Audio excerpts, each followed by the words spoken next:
अगली खबर, पाकिस्तान के साथ बातचीत को लेकर विदेश मंत्री जयशंकर ने बड़ा बयान दिया है। उन्होंने कहा कि पाकिस्तान से बिना रुकावट बातचीत का युग अब खत्म हो चुका है। हमने करा नथिंग, 26/11 हुआ, हमने करा नथिंग। पंजाब में टेररिज्म नथिंग, कश्मीर में terrorism nothing. 1993 Mumbai bomb blasts nothing. Of uninterrupted dialogue with Pakistan is over. Actions have consequences. The issue today is what kind of relationship can we possibly contemplate with Pakistan. We are not passive, and whether events take a positive or a negative direction, either way we will react to it. I think the era of uninterrupted dialogue with Pakistan is over. Actions have consequences, and insofar as Jammu and Kashmir is concerned, I think 370 is. बात करते रहो पाकिस्तान से, बातचीत बंद नहीं होनी चाहिए कि a strong and stable Pakistan is in India's favor. हम क्यों वेट करते हैं कि एक पुलवामा हो तब एक बालाकोट हो? हम क्यों वेट करते हैं कि पहले एक उड़ी हो उसके बाद सर्जिकल स्ट्राइक हो? पाकिस्तान छटपटा रहा है, वो जो बड़ी उससे कहीं ज्यादा परेशान वो लॉबी है, वो लॉबी छटपटा रही है। एक्शंस हैव कॉन्सिक्वेंसेस, ये बोला है डॉक्टर एस जयशंकर ने। But air chief marshal Fali Major ने यह प्रपोजल सरकार को दिया था 26/11 के बाद कि ठोको इनको, मेरे हवाई जहाज तैयार है। आप एक बार हुक्म दो कि पाकिस्तान की आईएसआई आतंकवादियों को फंड करती है और उनको प्रोटेक्ट करती है, उनको जन्म देती है। भाई साहब, उनके दिल में सांप लौटते हैं कि भारत क्या कर रहा है, भारत सक्सेसफुल कैसे हो गया यार? कुछ ना कुछ करना पड़ेगा भारत का इलाज। हेलो, जय हिंद दोस्तों। एसपी न्यूज़ 91 में आपका स्वागत है दोस्तों। जैसे कि आपने क्लिप में देखा कि डॉक्टर एस जयशंकर ने पाकिस्तान के लिए सीधे तौर पर ये कहा है कि पाकिस्तान से बात करने का जो दौर है अब ख़त्म हो चुका है।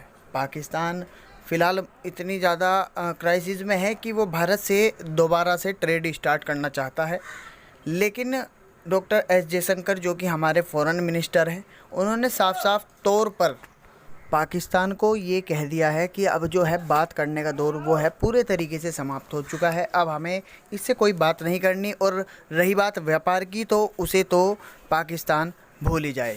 तो कुछ इस तरीके की बातें डॉक्टर एस जयशंकर ने की है। मैं आपको बता दूं कि एक वीडियो पहले भी डाला था मैंने, लेकिन मेजर गौरव आर्या सर ने बहुत ही अच्छे से एक्सप्लेन किया है। तो दोस्तों, वीडियो बहुत ही इंटरेस्टिंग रहने वाली है। तो आइए दोस्तों, वीडियो को स्टार्ट करते हैं। बात करते थे, मुझे तो नींद आती थी, आपको भी आती होगी, लेकिन जब से डॉक्टर जयशंकर सामने आए हैं तब से ऐसा लगता है कि this is something very unique, very exciting, and now today everybody wants to understand geopolitics. यार, फॉरेन अफेयर्स में क्या हो रहा है यार, इसके पीछे क्या मतलब है, ये स्टोरी क्या है, राइट? तो दोस्तों, ये है इंपैक्ट डॉक्टर एस जयशंकर का।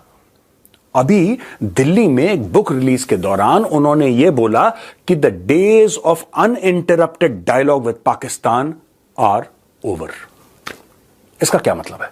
एक जमाना था दोस्तों कि भारत की सरकार, बहुत पहले की बात है, भारत की सरकार कहती थी नहीं यार, पाकिस्तान के साथ हमें बात करनी चाहिए, चाहे कुछ हो जाए, चाहे कुछ हो जाए। और ये जो हमारी कमजोरी थी उसका फायदा पाकिस्तान ने उठाया, भरपूर फायदा उठाया। दोस्तों, कहना नहीं चाहिए, कड़वी बात है, लेकिन समझने वाली बात है।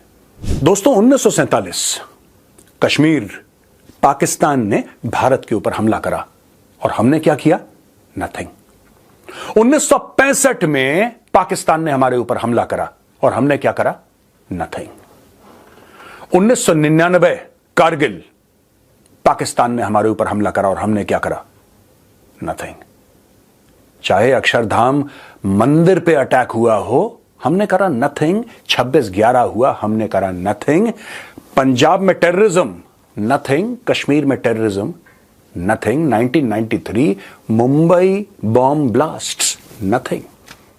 कई 100 अटैक हो गए भारत पे, आतंकवादी हमले, nothing. We had become the nothing state.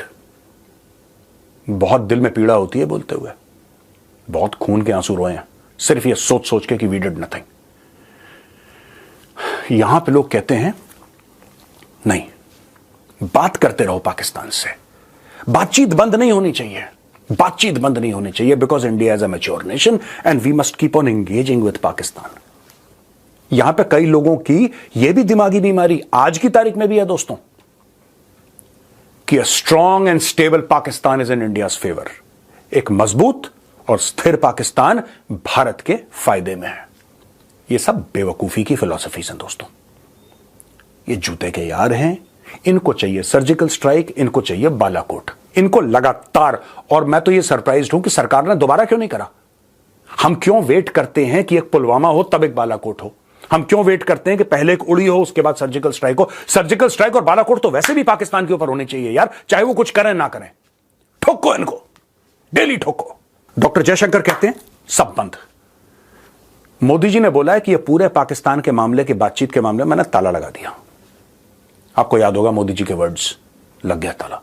अब पाकिस्तान छटपटा रहा है, पाकिस्तान छटपटा रहा है। वो जो बड़ी बड़ी बड़के मारते थे ना लाहौरी कि हम ये कर देंगे, हम ये कर देंगे, ये कर देंगे, अब वो कूं कूं कूं करके नीचे आ गए। और यहां पे पूछा गया कि साहब एससीओ समिट है पाकिस्तान में, मोदी जी जाएंगे क्या? तो mister Randhir Jaiswal, who is the official spokes person of the ministry of external affairs of the government of India, said जब होगा हम आपको बता देंगे, अभी ऐसा कोई फैसला हमने नहीं लिया है। तो इससे पाकिस्तान बड़ा परेशान है। और यहां पे दोस्तों भारत के अंदर एक लॉबी है जो उससे ज्यादा परेशान है यार, उससे कहीं ज्यादा परेशान वो लॉबी है। वो लॉबी छटपटा रही है। पाकिस्तानी प्रेमी यहां पे बहुत ज्यादा है, भारत में बहुत ज्यादा हैं। कव्वाली सुन लो और मुशायरे में चले जाओ और बिरयानी खा लो और बहुत बढ़िया यार। उनका दिमाग काम नहीं करता, उनको लगता है कि यही पाकिस्तान के साथ दोस्ती करने का एक रास्ता है। एक्शंस हैव कॉन्सिक्वेंसेस, ये बोला है डॉक्टर एस जयशंकर ने। तुम कुछ करोगे बेटा तो उसके कॉन्सिक्वेंसेस होंगे, नतीजे तो होंगे। और यह पाकिस्तान को समझाना बहुत जरूरी था और यह सिर्फ मोदी जी कर सकते थे कि पाकिस्तान को यह समझा दिया कि एक्शंस हैव कॉन्सिक्वेंसेस। आप ये नहीं कि आप दंदन आते फिर 1993 बॉम्ब ब्लास्ट करवा दिया दाऊद इब्राहिम से और हम कहने बात करते हैं यार। वहां पे air chief marshal Fali Major ने बोला है कि मेरे हवाई जहाज तैयार हैं। गवर्नमेंट ऑफ इंडिया से बोला आप हुक्म दीजिए। प्राइम मिनिस्टर से बोला sir please give the orders. 26/11 करा पाकिस्तान ने, बोलिए जाके ठोक दें कि नहीं, बात करेंगे पाकिस्तान से यार। लड़ाई वड़ाई का कोई फायदा नहीं है, ये गांधी का देश है, हम लोग लड़ते नहीं है।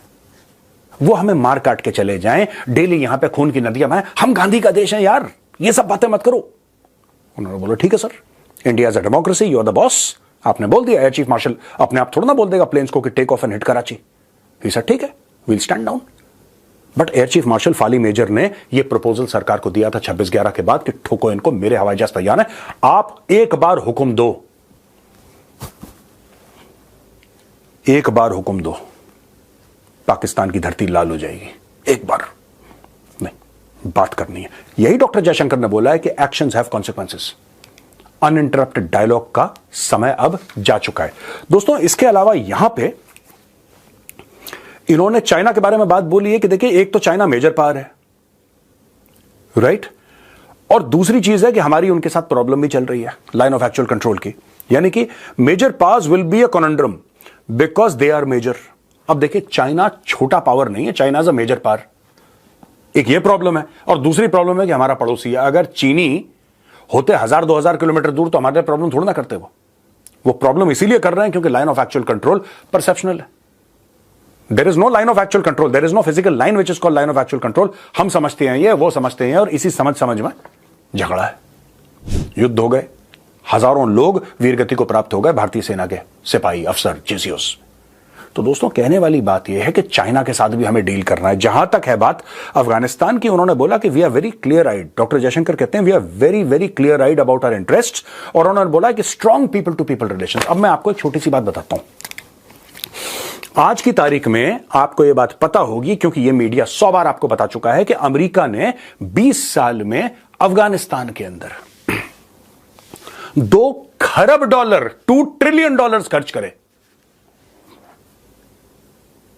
अफगानिस्तान की लड़ाई में। $2 ट्रिलियन।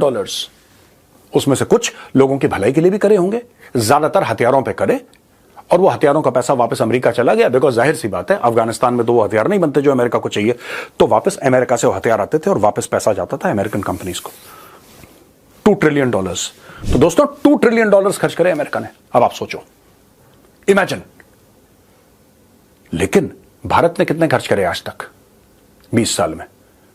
3 या 4 अरब, 3 या 4 अरब, इससे ज्यादा नहीं खर्च करे भारत ने। लेकिन आपको एक बात पता है, आज की तारीख में अमेरिकन को लोग गालियां देते हैं पाकिस्तानियों को गालियां देते हैं। एक आम अफगान से जाके सिर्फ ये बोलो, आप काबुल की सड़क पे चलो, बोलो इंडिया, कहता है हिंदी हमारा भाई है। कहता है तुम हिंदी, हां हमारा भाई, आओ बैठो हमारे घर में, आओ खाना खाओ। ये आपकी रिस्पेक्ट है। ये लोग आपसे प्यार मोहब्बत करते हैं अफगान लोग, क्योंकि उन्होंने खून खराबा देखा है यार, उन्होंने बहुत खून खराबा देखा है। आज से नहीं, 1000 साल से वो मारकाट देख रहे हैं। वो कहते तुम हिंदी, तुम हमारे घर पे आओ खाना खाओ। पाकिस्तानी, इसको मार के भगाओ। अमेरिकन, आना मत वरना दोबारा मारेंगे। ये है वहां पे। अब दोस्तों एक और चीज मैं आपको बताता हूं, जो इन्होंने अनइंटरप्टेड डायलॉग के बारे में बात करी ना, बड़े बड़े देश कैसे गेम खेलते हैं ये भी जानना बहुत जरूरी है। It's very important.